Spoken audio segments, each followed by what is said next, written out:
Community Service Award would have been one of the areas where we would have thought we were best suited because of the feedback we were getting from clinicians who are out there at the, I suppose, cold front every day, and they said that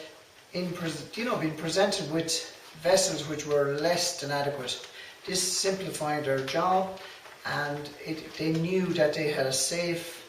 and very easy to use product. Since winning the Community Service Award, we've noticed a significant difference. We've obtained FDA registration for our LUCA, and we've also taken in significant investment. There's been quite an amount of interest in the product, and as the